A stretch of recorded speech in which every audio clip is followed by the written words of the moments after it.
shows just how much the games industry has changed, it's Call of Duty. What began as polished and gritty first-person shooter campaigns set during World War II eventually morphed into whatever the hell this is. Well, it appears that some of the Call of Duty devs haven't forgotten the epic campaign moments of years gone by.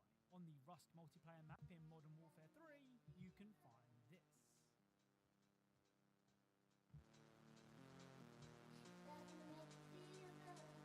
So this skull with a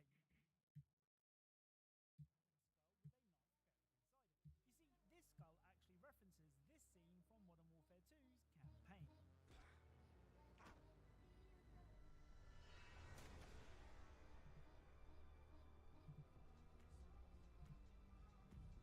If you've ever played the Modern Warfare 2 campaign, and I'm guessing that you have if you're watching this video, then you will remember how satisfying it was to finally shut Shepard up. So finding this Easter egg hit me right in the feels. Now, there was once a time when two of the biggest game series around were stealth games. Both Splinter Cell and Metal Gear Solid were riding high in the early.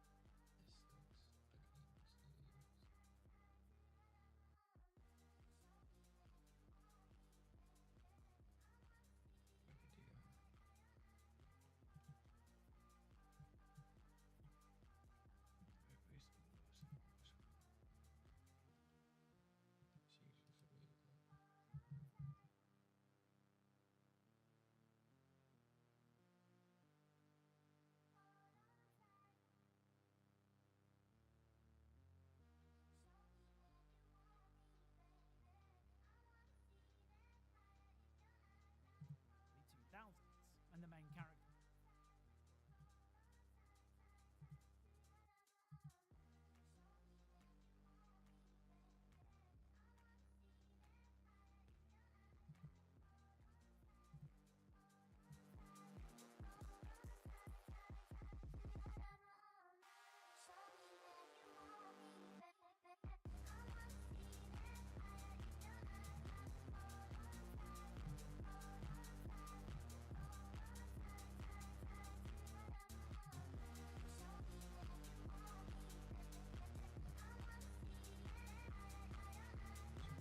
Sam Fisher and Solid Snake were household names. Okay, so your mum might not have heard of them, but you probably have. Here's the thing, it's hard to monetize single-player games where you have to keep quiet. So the last Splinter Cell game that we got was 2013's Blacklist. And the last Metal Gear game that we got that wasn't a remake or a remaster was Metal Gear Survive. And the less said about that, the better. I mean, Ubisoft did add Sam Fisher to Ghost Recon Wildlands, and despite not being a very good mission, it did trigger some nostalgia. The original Billy Badass himself, Sam Fisher, is in the cruise. At the end of the mission, this cutscene will play out. Like you've clocked some miles since we last spoke. Yeah, a few. I've heard they don't make them like me anymore. There was this other guy, though. Army infiltration. He wore bandana or something. I heard he finally retired. Really? Right. Yep. It's only me. So Sam says that there was another stealth guy who used to wear a bandana. After being told that he's now retired, Sam looks genuinely upset. Of course, the man with the bandana is Solid Snake, who will be appearing in a game this year thanks to the Metal Gear Solid 3 remake. But when Sam is next going to appear on our screens in his own game, who knows? Now, I don't know about you, but when I was a kid, I didn't actually complete that many games. Usually I would reach a point where I got stuck and didn't know where to go next. Without access to the internet, I would usually bang my head against a brick wall for 3 hours and then reluctantly move on. I mean, some games were so hard that I didn't even make it past the first level. And that was the case with Driver on the PlayStation 1. You see, to begin the game, you need to demonstrate that you can drive a car. This means pulling off 360 spins, handbrake turns and more. Being around 7 years old when I played Driver, I didn't know what a slalom was. And to be honest, I'm pretty sure I misread it as salmon. Anyway, all of that is to say that the tutorial of Driver was really hard. Fast forward 12 years later and Driver San Francisco was released, and thankfully didn't require me to perform a salmon to play it. Or at least I thought it did. If you hit 88 miles per hour when driving the DMC DeLorean, which is of course a reference to Back to the Future, you will unlock the Blast from the Past challenge, where you once again find yourself in a car park.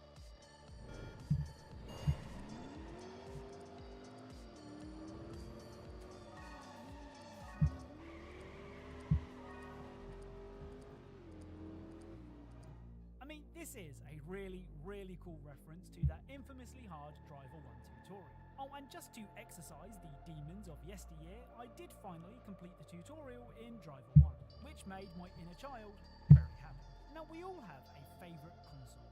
It might be the first console you ever owned, the first console you bought with your own money, or it might just be the console that you like the look of. Nowadays, when a new console releases, nothing really changes. For the most part, the menus are the same and the only real improvements are under the hood, which in my opinion takes away a lot of the fun of getting a new console. I mean, you only have to look back at the GameCube for how much things used to change between console generations. Gone were the days of blowing on cards. Now you had tiny discs to play, and you even had a console menu to mess around with before getting into a game. Well, thanks to the power of the Nintendo Switch 2, we can now play GameCube games again thanks to the GameCube emulator. Booting up the emulator and it feels very 2025.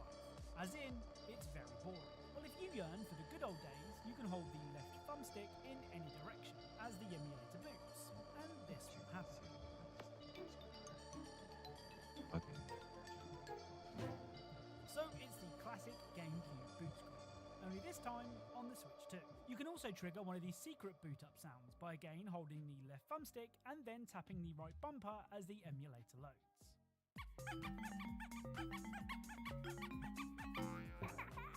I mean, personally, I miss it when my console had a personality. Now, despite being negative about modern gaming pretty much throughout this entire video, the ability for developers to add new content to games months, sometimes even years after launch, is really cool. A game that has taken full advantage of this option is Cyberpunk 2077, which has been receiving regular updates since its release back in 2020. Okay, granted, a lot of those updates were to fix the game's notoriously buggy launch, but there have been plenty of updates that added new things to Night City, and one of those updates even added a whole new game to the game. At this location on the map, which isn't somewhere you'll find yourself travelling to often, you can find an arcade cabinet that wasn't in the game when it released, and the game that you can play may seem familiar. Bye.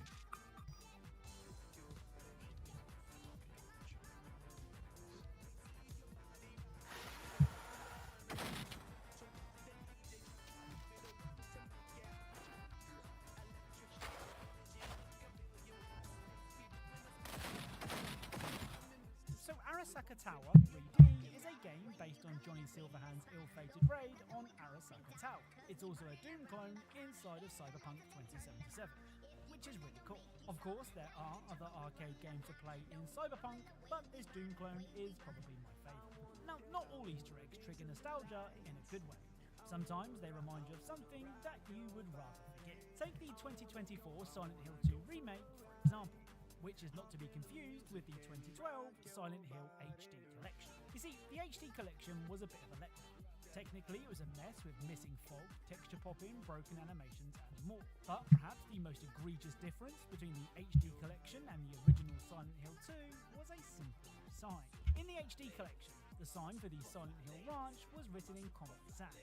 And I don't know about you, but when I think of creepy towns with strange monsters, I don't think of Comic Sans. Well, it seems that the developers of the Silent Hill 2 remake agreed, as when you walk past the ranch in that game, the sign is written in a standard looking font.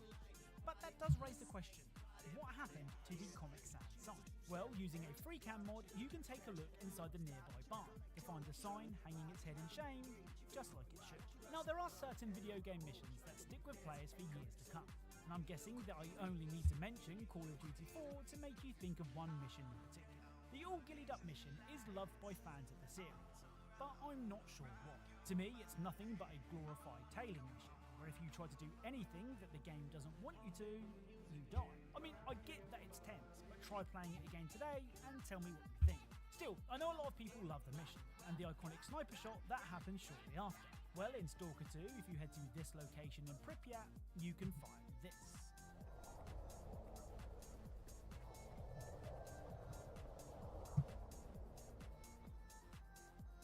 So this is a reference to the one-shot, one-kill mission from Call of Duty 4, which of course happens right after All Gillied Up.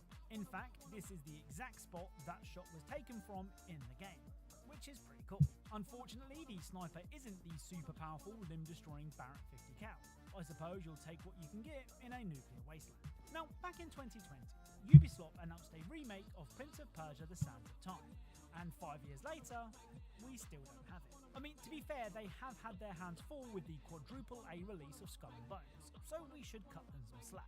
Well, if you're hankering for some Sands of Time action, you can always play the original game, which still holds up pretty well. The thing is, I say play the original, but the Sands of Time isn't the original Prince of Persia. The original Prince of Persia was released in 1989. But I have good news. You can actually play the 1989 version of the game inside Sands of Time. If you start a new game and stay on the balcony and then press the left analog stick in and then quickly press X, square, triangle, circle, triangle, X, square, circle, this happens.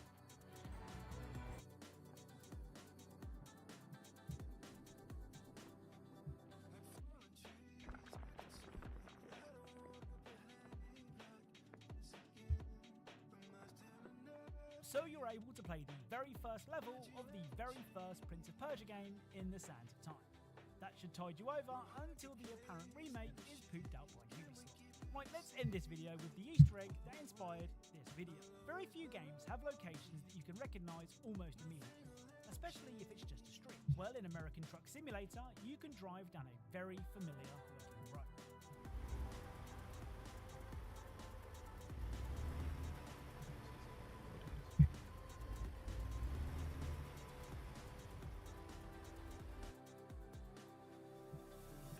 Welcome back to a series so yummy, even Froggen subscribed. In today's video, Hassan is now implying that America or the Jews control ISIS. Of course, Hassan would know this as the leading expert in all terrorists, obviously. Ethan has responded, calling him anti-Semitic. His old arch nemesis Destiny has also responded. Updates on the Hassan orbiting moons, including Caseytron. Subscribe for entertainment so good, it's practically a TV show at this point. I mean, 30-minute episodes and you don't have to wait a week. And it's free. Sign me up. Take it away, Jellywig. Let's up those numbers! Now let's begin with Hassan trying to imply that the Jews control ISIS. So basically, ISIS is a very bad, terrorist group. So here we have a tweet by Dan Saltman. Hassan Piker is such a dishonest moron. Just say that the Jews control ISIS and get it over with. The sooner Democrats jettison these lunatics, the better. And he's attached this clip. On the other hand, you have obviously ISIS, which is, this terror cell that seemingly never attacks Israel and only kills Muslims.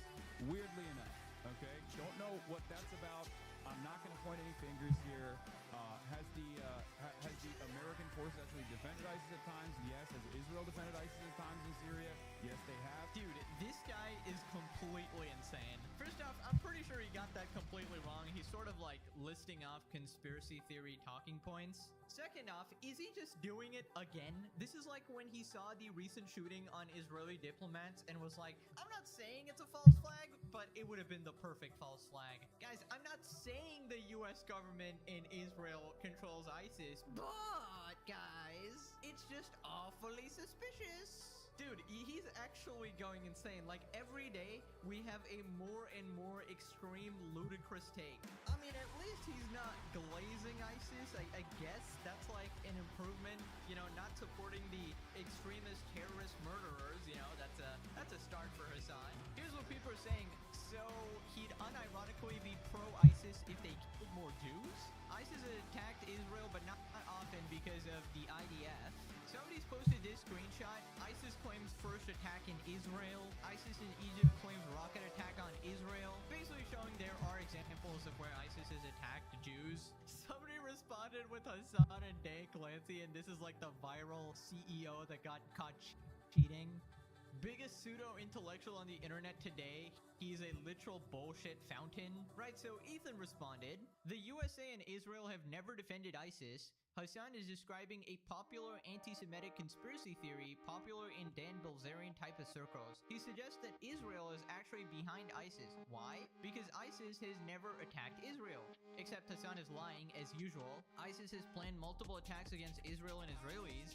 He also lies about ISIS only targeting Muslims. With the most cursory research, you will find that this is not true. ISIS has killed countless Yazidis and forced their women into slavery.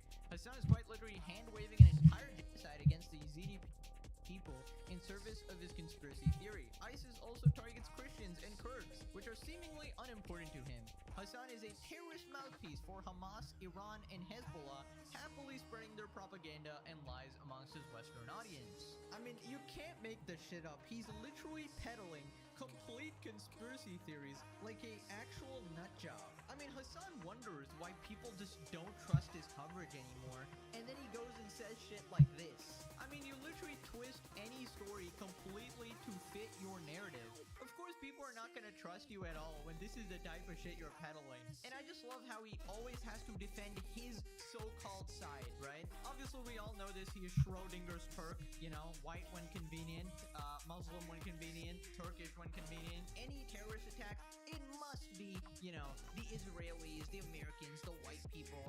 Just acknowledge that everyone can do bad shit. Everybody's got bad eggs. I Stop wouldn't being do such a some weight on flippant this character. psychopath terrorist mouthpiece, dude. It's crazy. Bro, You hand know, jobs. just as a joke, I'm just fucking gonna use big. Hassan's same logic against him, right? How is it that Hassan always finds himself on the side of the terrorists? It's just convenient, isn't it? He's always supporting Hamas, the Houthis, Hezbollah. Now he's trying to say that ISIS is somehow set up by the Jews? I don't know, it's just lovely terrorist talking points. People are responding, when it isn't Asmongold, Nux, Destiny, or Ethan, Hassan has Israel derangement syndrome. I hate closeted anti-Semitics. The word salad excusing hate, yet coming across as moral is sick. Hassan is beyond retired in the head. If Hassan's nose grew like Pinocchio, how long do you think it would be? It would wrap around the earth about 60,000 times. Anyways, after this, Destiny responded. Destiny reacts to Hassan's take that ISIS only goes after Muslims rather than Israel. Wait till he finds out who the majority of the Houthis killed were. On the other hand, you have obviously ISIS, which is, you know, this terror cell that seemingly never attacks Israel and only Muslims. Weirdly enough. Oh, he's so close! Oh no, he's so close! Holy shit! He's right on the he's right there. He's like, isn't it kind of weird that there's this like extremist Muslim organization, and it seems like the majority of people they kill are actually other Muslims, which I thought only the United States and white people killed. He's so close. Okay, don't know what that's about. Wait till he finds out who the majority of the Houthis killed were, or the majority of Hezbollah killed, or the majority of every basically Arab extremist group that's ever existed is killed, or the Taliban killed, or anybody else. He's so close. This is shocking information. You're telling me extremist terrorists actually kill all kinds of people? In fact, they seem to want to terrorize civilians in general? Shocking information here. The point is, they are extremist, radical, violent pieces of shit and probably need to be condemned. It's just insane. We got top Twitch streamer Hassan here, you know, the voice of the left apparently, who supports several terrorist groups. Hassan, when you tell him the terrorists he supports actually kill people, including Muslims. Shocked Pikachu face? So let me get this straight. So in Hassan's twisted Oh, sort of there's a mind crystal. here, one of the reasons he will be glazing these terrorist groups is because in his mind they actually kill non-Muslim people, and they basically God, it's kill not. other types of people, which is why he's okay with it. How insane is that? But of course he's progressive, guys. He's the masculine voice of the left. I'm very open-minded. I love gay people, of course. Surely my terrorist buddies also love them. Just ask my best friend here, Hezbollah. He's a big fan of the gay ones. What about my good nephew here, my favorite teenager? Luffy, of course. Oh, what's that? He was bragging about bombing some ships? You know, posing next to a hijacked ship? No. Just ignore that. He's a freedom fighter, of course. Don't talk about the slaves they keep. Oh, stop it. You're making me look so stupid. Anyways, after this, Destiny talks about Hassan's way of phrasing his arguments, right? In a very disingenuous way. I'm not going to point any fingers here. Has the American force actually defended ISIS at times? Yes. Has Israel defended ISIS at times in Syria? Yes, they. Remember, Syria is the place where you can make any argument about anybody doing anything that you ever want ever, okay? Russian jets flying to Syria could be doing 10 things simultaneously. They could be violating Turkey's airspace. They could be violating the airspace of a NATO ally, being a threat to the West. They could be attacking terrorists like ISIS. They could be bombing innocent Kurdish people who have nothing to do with anything. They could be helping Assad. They could be bombing Syria. There are so many different factions that were at play, coming and going at different points during the Syrian civil war, that you could basically say whatever the you want, and you'll probably be right. You'll probably, at some point, we supported ISIS. At some point in that war, there probably was a time we attacked somebody who was attacking the same person where our interests are aligned on things. ISIS didn't like Assad. We didn't like Assad. There are probably points where Al-Qaeda was involved, and they still are involved to some extent. I think they still have like 100 square meters of like a half. Yeah, so the thing about that is not the same as explicit support. So if two people are trying to accomplish the same objective, it just so happens they have a common goal at one point. It doesn't mean they are in cahoots. For example, we'll take me and Destiny. We both don't like Hassan, but I also don't like Destiny for a couple of his other takes, which have been very stupid. So, obviously, I'm not in cahoots with Destiny here. It just so happens we have a common enemy here, that being Hassan. But you know who actually is in cahoots? People who actually finance the freaking terrorist organizations. And you know who does that one, Hassan? The Iranian government, who you seem to love so much, who you defend so vigorously.